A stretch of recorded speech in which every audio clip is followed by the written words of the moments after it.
ইতিহাস ও ঐতিহ্য নিয়ে বাংলাদেশ টেলিভিশনের প্রামাণ্য অনুষ্ঠান ঐতিহ্যের চালচিত্রে আপনাদের সবাইকে স্বাগত জানাই। আমি নোমান।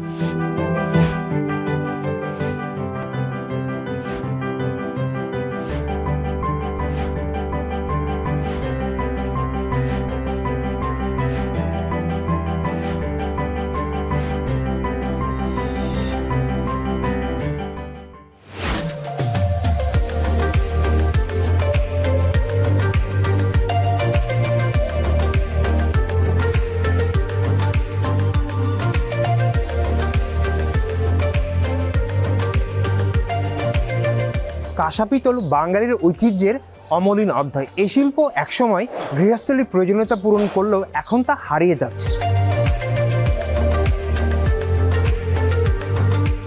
হারিয়ে যেতে বসা ঢাকার ঐতিহ্যবাহী কাঁসা শিল্পের চালচিত্রের খোঁজ জানাতে আজ আমরা চলে এসেছি ঢাকার ধামরাইতে।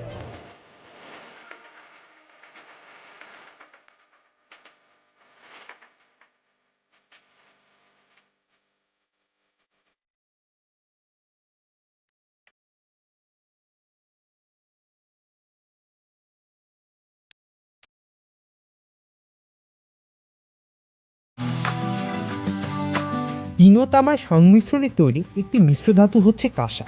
ভারতবর্ষে একসময় বিভিন্ন ধরনের অলংকার ও গৃহস্থলীর উপকরণ তৈরিতে পিতলের পাশাপাশি কাঁসা ব্যবহার করা হতো। অনেকের ধারণা কাঁসা ও পিতল একই জিনিস, কিন্তু বাস্তবতা হচ্ছে কাঁসা ও পিতল এক জিনিস নয়। চুলার ছায়ের সঙ্গে একটু তেঁতুল দিয়ে ঘষা মাজা করা ঝকঝকে কাঁসা পিতলের থালা, বাতি, চামচ, জগ, কলসি, বালতি গত শতকের মাঝামাঝিতেও প্রচুর দেখা যেত। বিয়ে শাদী বা মুখে ভাতের নিমন্ত্রণে চমৎকার কারুকাজ করা কাঁসা পিতলের জগ, কলসি, থালাবাটির সেট উপহার দেওয়ার চল ছিল। এই তৈজসপত্র শুধু যে বহুদিন টিকে থাকতো তাই নয়, পরিবারের মূল্যবান সম্পদ হিসেবে গণ্য হতো। সোনা রূপার অলংকারের পরে কাঁসা, পিতল ও তামার তৈজসপত্রই ছিল দামি সামগ্রী। সে কারণে আগে চোর ডাকাতেরও নজর থাকতো থালা বাসনের প্রতি। নগদ অর্থ আর অলংকারের সঙ্গে তস্কররা বস্তা ভরে কাঁসা পিতলের সামগ্রীও লুটে নিত। এখনও অনেক ধনী পরিবার রান্নাবান্নার কাজে কাঁসা বা পিতল ব্যবহার না করলেও কাঁসা ও পিতলের ফুলদানি, টেবিল ল্যাম্প, ঝাড়বাতি ব্যবহার করে থাকে। যে সম্প্রদায় কাঁসার তৈরি তৈজসপত্র বা গৃহস্থলীর কাজে ব্যবহৃত দ্রব্য সামগ্রী তৈরি করে তারা কাঁসারু বলে পরিচিত। বাংলার চন্দ্রবংশীয় রাজবংশের শাসনামল থেকে পদ্মার তীর ঘেঁষে গড়ে উঠেছিল কাঁসা পিতলের শিল্প। বাংলাদেশের শরীয়তপুর জেলার পালং, বাঘিয়া, বিলাসখান, কাঁসাভোগ, মধ্যপাড়া, আঙ্গারিয়া ও কোটাপাড়া এলাকায় কাঁসারুদের বসবাস ছিল।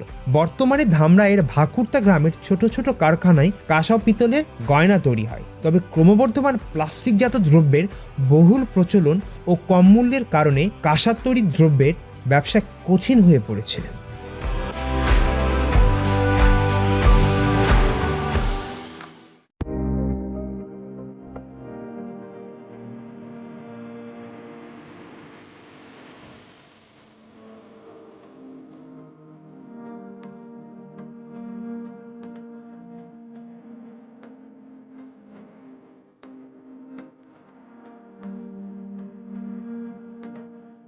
অনেক শ্রম ও সময়ের বিনিময়ে কাঁসা পিতলের সামগ্রী তৈরি হয়।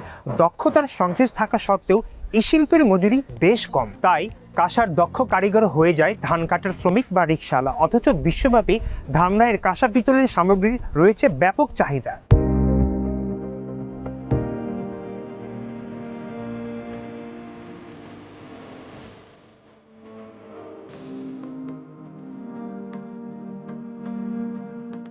এটা হলো তামা কাঁসা আর হলো পিতলের, মানে ঢাকা থেকে ধুলাটা আসে সেটা এখানে ধোয়ার পরে আপনার যেটা নিচে পড়ে থাকে সেটা আমরা প্রায় 2-3 মাস জমার পরে ওইখান থেকে নেওয়ার পরে ওইটা ঘাড় ধুই আমরা।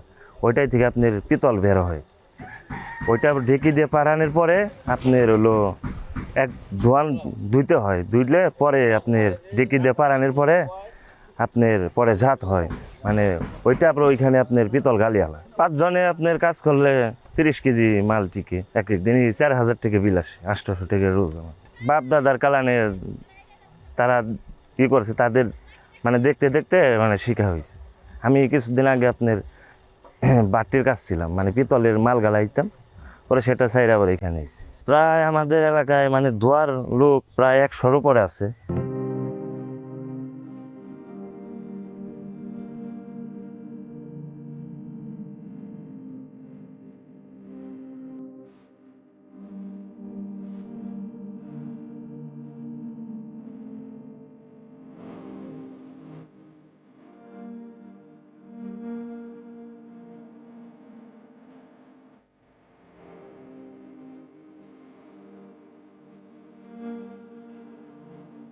সারাদিনে কাজ করি 10 ঘন্টা 8 ঘন্টা 12 ঘন্টা, প্রতিদিনে এক কাজ করি না, তো এক সমান কাজ করি না। আমার মহাজনে মালাই না দেয়, ওই যে পিতলের মালাই না দেয়, পিতল আনে, দস্তা আনে, সিলভার আনে, এখানে টাচটে করে আমরা এই বাটির মধ্যে দিই, বাটির মধ্যে দিয়ে তাদের এটা গালাই। এটা ঢাকায় গত একটা পিতলের ছাই আছে না, ঢাকায় কারখানা আছে, ওটা গালিয়ে একটা ছাই হয়, ওই ছাইটা না আমার কোম্পানি আনে ঢাকায় গত কিনে আইনা, আবার এটা ধুলাই করে, ধুয়ে শুকায় আবার পাড়ায় ডেকে দিয়ে, পারিয়া আবার শুকায়, সিলভার দিয়ে দস্তা দিয়ে মিক্সার করে তারপর বাটির মধ্যে দিই গালিয়ে, তারপর পিতল বানায়, পিতলে বাট বানায়, ওই যে বাট দেখতে আছেন। দৈনিক মজুরি কেমন পান? মজুরি প্রোডাকশন মানে যে একটা বাটি দিলে 400 টাকা দেয় আমাকে, পরিশ্রম আনতে আমাকে ওই মজুরি কম, কোনো রকম আর কি চলে সংসার। আমরা চলে গেলে এই কাজ থাকবো না থাকবো তাও বলতে পারি না। ঢাকার ধামরাই শিমুলিয়া ছাড়াও টাঙ্গাইলের কাকমারি, জামালপুরের ইসলামপুর, বগুড়ার শিববাড়ি, মুন্সিগঞ্জের লোহজং, চাঁপাইনবাবগঞ্জে এই কারখানা গড়ে উঠেছিল।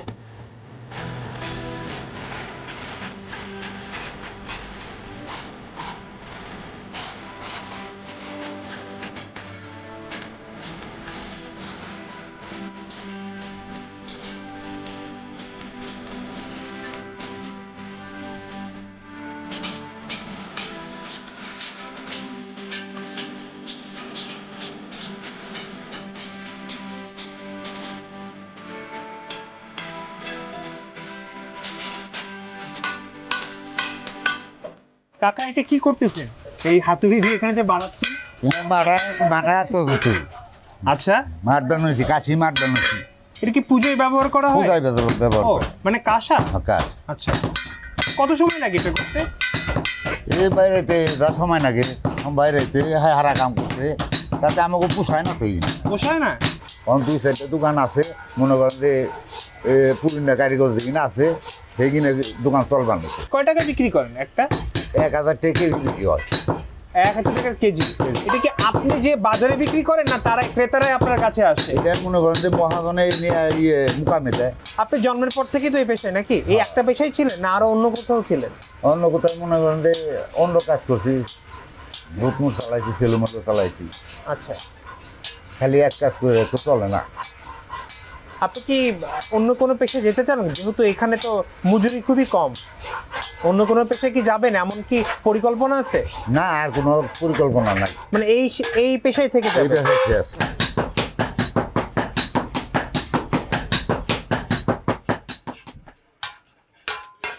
কাকা কেমন আছেন আপনি? ভালো আছে। কি করছেন এটা? এটা ছাটা কাজ করতে আছে, ছাটা কাজ মানে ছাটাই সাইডের কাজ? মধ্যে ছাটা এটা কি কাজ, প্লেট? প্লেট ওই প্লেটই হবে, মানে এটা সাইডে গোল করে দিতে আছে। এটা কি খাওয়ার প্লেট? না না, ওইটাই হবে কিন্তু এটা সাইডে গোল করে দিতে আছে। ও। এটা আমার কাছে ওইটাই সাইডে গোল করে দিতে আছে। এটার নাম কি কাকা? এটার নাম হলো চাকি কয়, আর কোইটা ওইটাই হবে আর কি। চারটি। এটা কি পুজোয় ব্যবহার হয়? হ্যাঁ, পূজায় ব্যবহার করে। মানে এটা মনে করেন এই যে ধরে না, এই যে আমি একটু বাজাই দেখি। বাজার, সমস্যা নাই, বাজার এটা ধরে না এইখানে, এই যে হ্যাঁ হ্যাঁ হ্যাঁ। প্রতিদিনে কখন থেকে শুরু করেন? সকাল থেকে? সকাল 8টা থেকে কাজ শুরু করি, 5টা পর্যন্ত কাজ করি। মোটামুটি আমাকে আদুরা পরে 600, 500, 550 পর্যন্ত, মানে আমার বিয়ে করে সংসার চলে না হয় তো অনেক কম। মহান করেন না, ওই যে কই অনেক যে কথা না, খাটার ধরে বেকার খাটা ভালো, মানে এইভাবে কাজ করে খান না গায়ে।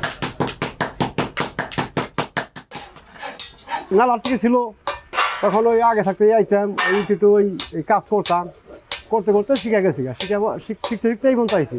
অনেক কাজটা করলে জাল জাল ধরে বেশি যাই থাক, কাজ করে আরাম পাওয়া যায়। ডেলি ওই যে 7 জনে মিলে 70 কেজি বানেন, তাতে 600, 650 টাকা রোজ পরে, কোনো 500 পরে, এইভাবে চলার লাগে আর কি। সরকার যে ঋণ দিত তাহলে আমরা চলা পারতাম, এখন তো আমার চলার কোনো উপায় নাই,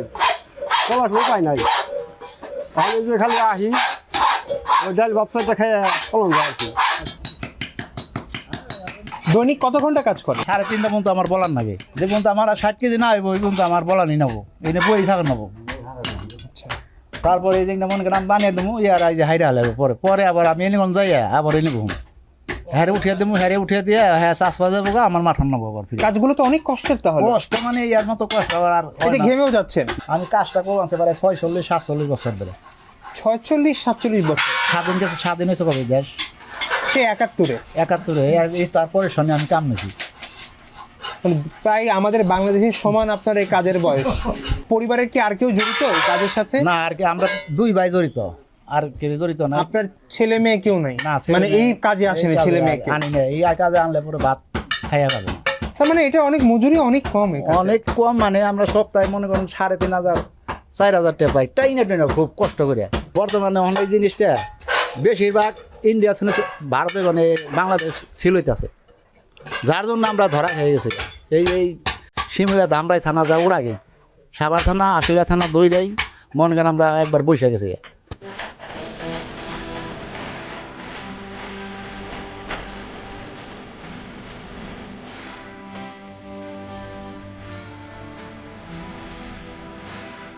কাকা, এটা আপনি কি বানাচ্ছেন এই মেশিন আর এটা দিয়ে? দুটো বানাইতেছি খাওয়াবো। এটা কিভাবে বানান একটু বলেন, আপনি বলেন আপনার মতো করে। এটা যে মাল কিনে আনে ঢাকা থেকে আইনে, তারপরে গাল দিয়ে দেওয়া যেমন মাল মানে আগে যেমন আতর বেড়ে তো আমার মেশিন বেড়ে নে। ওই মেশিন বেরোর পরে একটু সুবিধা হয়েছে। আগে কিভাবে কাজ করতেন মেশিন যখন ছিল না? আতর বেড়ে হাতুড় দিয়ে। এই গরমে অনেক কষ্ট হচ্ছে, কষ্ট তো কষ্ট। ঘেমেও যাচ্ছেন দেখি। আমি কি করুন, কষ্ট হলে তো গরিব মানুষ আমার করে খাওয়ানো না। বাপ দাদা যারা শিখাইছে এটা করে খাই। আপনি যে মজুরি পান তাতে কি চলে আপনার সংসার? চলে কোনো রকম।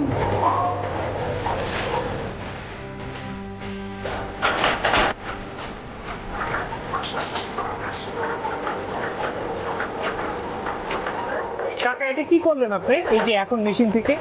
বাইরে করতে আসি বানান নেবো, বাইরে লম্বা করতে আর কি এটা পিতলের থালা তৈরি করছেন? ভিতরে থাল। এক জিনিস হলো ওখানে না থাকবো, ওখান থেকে পুরা দেয়া তার বলিয়া এই যেন এরকম করে বানাবো, এটারে এরকম করে বানাবো, এটা আবার এখানে আসবে, এখানে কাঁচাটা সরে দেয়া ঝুরিয়া, তারপর আমরা কাঁচাটা সই করে তারপর দাগ দেবো, কম্পাস দিয়ে দাগ দেয়া কাঁচাটা সাইটে ভালো করে সই করবো এটারে। কাজ তো চলে না খুব একটা বর্তমানে।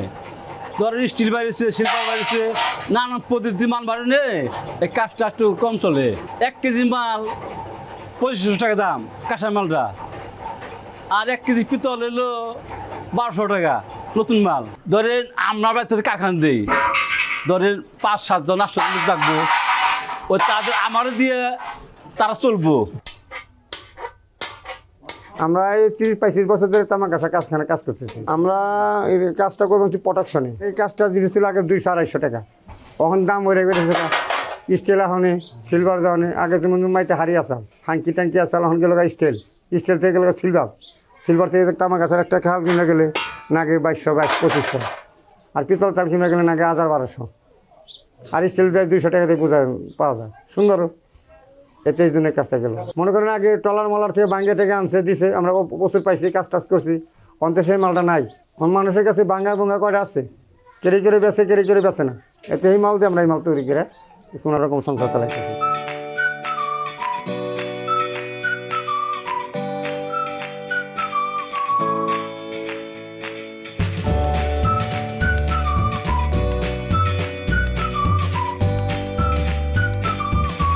ব্রিটিশ আমলে যুদ্ধ সরঞ্জাম ছাপিয়ে তৈরি হতে থাকে নিত্য ব্যবহার্য পণ্য সামগ্রী, যেমন থালা, গ্লাস, কলস, পূজার কড়াই, প্রদীপ, বিভিন্ন দেবদেবীর মূর্তি এবং সঙ্গীত সাধনার জিনিসপত্র।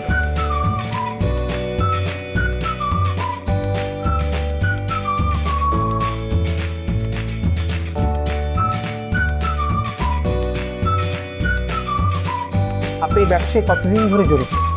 আমি এই ব্যবসায় জড়িত মূলত প্রায় 25 বছর, কিন্তু আমাকে ব্যবসার বয়স 7 দিন পর থেকে। এই ব্যবসায় জড়িত ছিল আমার দাদাই, আমার দাদার কাছ থেকে এই তারপরে এলো আমার বাপে। আমি দেখছি আমাকে যেমন পিতলের চামচের কারখানা, এটা আমাকে এলাকায় ছিল প্রায় 132টে। কাঁসার কারখানা ছিল কমপক্ষে আমার জানা মতো আমি দেখছি 40টে, আর বর্তমানে আছে 3টে, এই 4টে আছে বর্তমানে। আর আপনার কাঁসার বাটি আছিল কারখানা ছিল প্রায় 20-30টা কম না, ওখানে আসছে মোটামুটি 2-3টে। যেভাবে মাল কমাতে ধরছে বা ঠিকমতো চলতেছে না, তখন ভবিষ্যতে আরও হয়তো খারাপ সম্ভাবনা আছে, ভালো আর কোনো পজিশন দিয়ে দেখতেছি না। আর মানুষ তো আসলে অ্যাকচুয়ালি তো এই আমাকে এই ব্যবসার ক্ষতির মূলত স্টিল, স্টিল, মেলামাইন, সিরামিক্স। আমার একটা কাঁচা তাল নিবে গেলে আপনার দাম পড়ে প্রায় 3000 টাকা, আর একটা আপনি স্টিলের প্লেট দেখা গেলো আপনি দাম পেলেন 100 টাকা বা 150 টাকা, আপনি খাবার হয়ে গেল। এটা হচ্ছে 1 কেজি 86 গ্রাম। তো আমরা এই প্লেট গেলে আমরা হলো 1 কেজি 86 গ্রাম। এটা আমরা প্রথম তো মনে করো আমরা 500 গ্রাম, 600 গ্রাম, 700 গ্রাম, 800 গ্রাম 900 গ্রাম 1 কেজি, এতে আমরা 1.5 কেজি পর্যন্ত আমরা বানাই। যার যেমন প্রয়োজন, বাচ্চা লেগে ছোটোটা নাই, আর বড় মেশিন লেগে বড়টা নাই। আর এই কাশের আপনার মডেল আছে কয়েকটা, যেমন এই একটা মডেল, এটা মানে চিকুন কান্তা, এই একটা মডেল, এটা হলো ইসলামপুরের সাইজ। এই চামচ হলো আপনি মানে বড়, এটা হলো আপনি মাঝর, অত ছোটো অত আছে তো পারলাম না। আর হলো এটা হলো ঝাঁঝরা, ওই বাজার টাজার করার লেগে যে এটাকে। আর এটা হলো মানে বড় অনুষ্ঠান হলে মানে আতা, বড় আতা, আপনি মাংস ই করলেন, নাড়লেন চাললেন, এটা হলো মানে বড় আতা।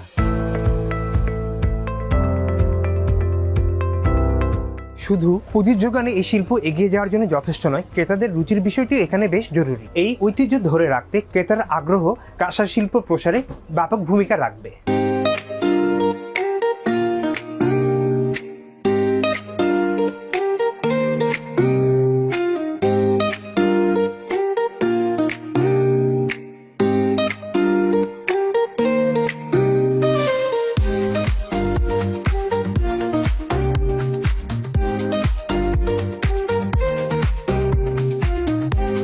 দেশের নানা প্রান্তের কারিগররা এখনো ধরে রেখেছেন এই ঐতিহ্য, যুগের পর যুগ ধরে তৈরি করে চলছেন এই অনন্য ভাস্কর্য।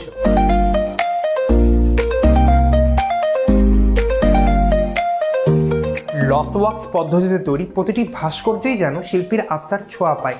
একই সঙ্গে তৈরি হয় বিভিন্ন ধরনের অনুষঙ্গ।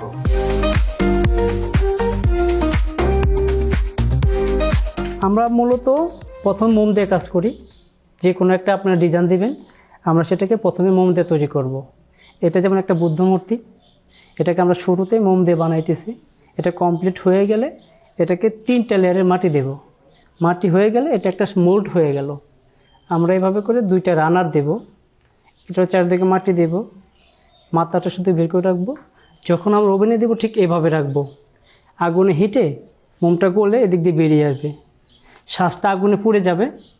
ওভেন থেকে বের করার পরে শ্বাসটা আমরা এভাবে রাখবো। রাখার পরে ঠিক মেটালটা এদিক দিয়ে ঢেলে দিবে, সম্পূর্ণটা ভরে আসবে।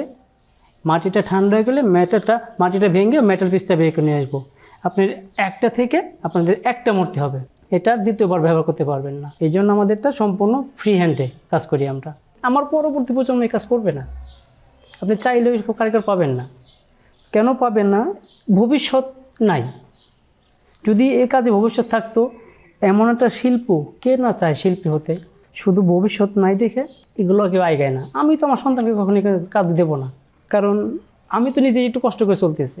এখনকার যে বাজারে দ্রব্য মূল্য চলে না ভাই, শুধু শিখছি, এখন তার রিক্সা চালাতে পারবো না। শিল্প তো নাম দিয়েছি, শিল্পী হয়েছে। হ্যাঁ শিল্পী, এটা ঠিক পাইছি। আমি শিল্পকর্ম করি, আমার ভালো লাগে, আমি মন থেকে করি। আমি চাই আমার কেউ ভাবুক আমাকে নিয়ে, আমাকে না ভাবুক, আমার শিল্পটাকে ভাবুক। আমরা তো আছি কত বছর, এটা ধরে রাখতে গেলে প্রজন্ম লাগবেই যদি শিল্প বাঁচাতে চান। এই জন্য আসুক, সবাই করুক, মার্কেটটা বেশি হোক, আমাদের চাহিদা বাড়ুক, শিল্পের চাহিদাটা বাড়ুক, সবাই যেন ওই কাজ করি। এটা যেন এগিয়ে নিতে পারে বাংলাদেশের একটা সম্পদ। শিল্পটা বাঁচে থাকুক, এটাই চাই। শিল্পর মাঝে আমরা বেঁচে থাকবো, এটাই আমাদের চাওয়া।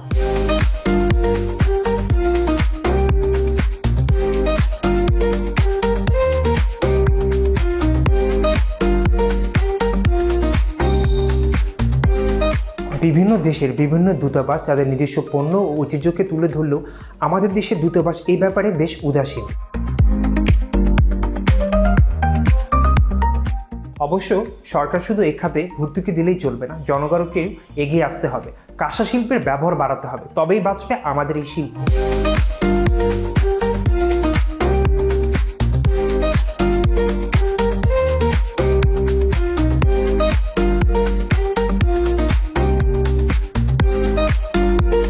আজকে আপনাদের এই বাসায় এসে মনে হচ্ছে যে ঐতিহ্যে ঠাসা পরিপূর্ণ আপনার এই বাসাটা, এটা সম্বন্ধে যদি আপনি আমাদের দর্শকদের উদ্দেশ্যে কিছু বলতেন। কাঁসা পিতল আসলে আমাদের 200 বছর আমার পরিবার কাঁসা পিতলের সাথে সম্পৃক্ত। আর এই যে জায়গাটা ধামরাই, এটা ঐতিহাসিকভাবেই কাঁসা পিতলের জন্য খুব বিখ্যাত একটা জায়গা, এবং কয়েকশো বছর ধরে এইখানকার কারিগররা বিভিন্ন রকমের পদ্ধতি ব্যবহার করে কাঁসা পিতলের তৈজসপত্র থেকে শুরু করে বিভিন্ন রকমের ডেকোরেটিভ আইটেম পর্যন্ত তৈরি করে, তবে সেগুলো অনেক আগের কথা, এখন আর তেমন কিছু অবশিষ্ট নাই। লস্ট ওয়াক্স হচ্ছে 5000 বছর আগের একটা পদ্ধতি, যে পদ্ধতিটা আমরা ব্যবহার করি বিভিন্ন ধরনের ডেকোরেটিভ হাতি, ঘোড়া, মূর্তি, হিন্দু বৌদ্ধ ধর্মের মূর্তি এগুলো তৈরি করার জন্য এই পদ্ধতিটা আমাদের এখানে ব্যবহার হয়। এবং যে স্টাইলটা আমরা ফলো করি, যেটাকে আমরা পালা স্টাইল বলি, পাল রাজাদের সময়ে যে ধরনের কাজ হতো, আমাদের মূর্তিগুলো কিন্তু ওইটা থেকে ইন্সপায়ারেশন নিয়ে করা, এবং এগুলো বেশ ইউনিক একটা কাজ। বিশ্বের অন্য কোথাও এই ধরনের কাজগুলো, যদি ইন্ডিয়ার কথাই ধরেন, সেইখানে যে কাজগুলো হয় সেগুলোর তুলনায়ও কিন্তু আমাদের কাজগুলো অনেক ব্যতিক্রম, অনেক সুন্দর, অনেক নিখুঁত। আমাদের ধামরাই প্রপারেই আপনার 40টার উপরে কারখানা ছিল, আর শিমুলিয়াতে প্রায় 400 ঘর ছিল। ধামরাইয়ের কাঁসা পিতল বলতে শিমুলিয়া ধামরাই মিলেই। তো এইখানকার মানুষের মূলত প্রধান কাজ ছিল কাঁসা পিতল শিল্প অখণ্ড ভারতে। তখন কিন্তু এইখান থেকে আপনার কাঁসা পিতলের জিনিসগুলো ইন্ডিয়া, পাকিস্তান, মিয়ানমার, নেপাল পর্যন্ত যেত। নৌকা যুগে আসতো কিছু জিনিস, আবার কিছু জিনিস যেত। সো ওই সময় কিন্তু যখন দেশ ভাগ হয়ে যায় পাকিস্তান, ভারত, তখন মার্কেটটা আমাদের অনেক ছোট হয়ে যায়, আর স্বাধীনতার পরে এটা আরও ছোট হয়ে যায়। আর পর্যায়ক্রমে দাম বাড়তে থাকার কারণে মানুষ আর সস্তা বিকল্প ব্যবস্থা আসার কারণে এই শিল্পের সাথে লোকজন কিন্তু তারা কাজ হারাতে থাকে। কাঁসা হচ্ছে আপনার রাং আর তামা, 78 ভাগ থাকে এর মধ্যে তামা, 22 ভাগ থাকে রাং। এইটা স্বাস্থ্যের জন্য খুব ভালো একটা মেটাল। আপনি এই কাঁসার থালায় টক, দই সব ধরনের খাবার খেতে পারবেন, এটা স্বাস্থ্যসম্মত, খাবারটা রিয়্যাক্ট করে না। আরেকটা জিনিস হচ্ছে যে কাঁসার যদি এইটার কিন্তু ভ্যালুটা সবসময় বাড়তে থাকে। আজকে আপনি একটা কাঁসার থালা কিনলেন ধরেন 3000 টাকা দিয়ে, একটা থালা 70-80 বছর ব্যবহার করলে কিচ্ছু হয় না। মোটামুটি 20 বছর পরে যদি আপনি এটা বিক্রি করে দেন, তাহলে আজকে যে টাকায় কিনছেন তার থেকে অনেক বেশি পয়সা ফেরত পাবেন।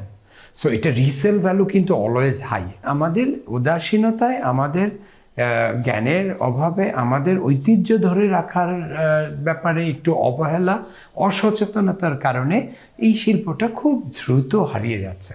আমার একটা স্বপ্ন আছে যে আমাদের এই যে হারিয়ে যাওয়া ঐতিহ্য, এইটাকে গত 10 বছর ধরে আমি কালেকশন করতেছি, কাঁসার তৈজসপত্র, বিভিন্ন ধরনের জিনিস, এবং 1000 বছর আগে পাল রাজাদের সময় যে কাজগুলো হয়েছে, আপনার মূর্তি জাতীয় জিনিস, হিন্দু বৌদ্ধ ধর্মের মূর্তি, এইগুলো নিয়ে আমার একটা স্বপ্ন আছে, আমি একটা জাদুঘর করব।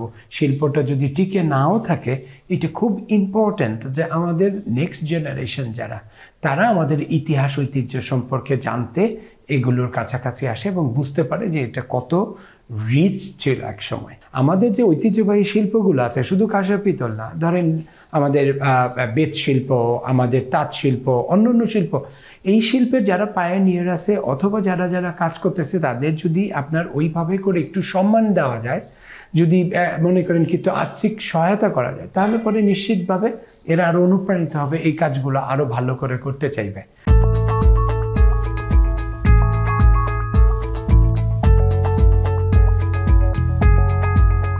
হারিয়ে যাওয়া থেকে রক্ষার জন্য হলো কাঁসার মাধ্যমে তৈরি বিভিন্ন পদ্ধতির লিপিবদ্ধ হওয়া দরকার। এই কাজের জন্য একটি জাদুঘর গড়ে তোলা প্রয়োজন। কাঁসা শিল্প কেবল ঐতিহ্য নয়, এটি আমাদের শিল্পকর্মের অহংকার। আসুন এই ঐতিহ্যকে রক্ষা করি, বিশ্বকে জানাই আমাদের সৃষ্টিশীলতার গল্প।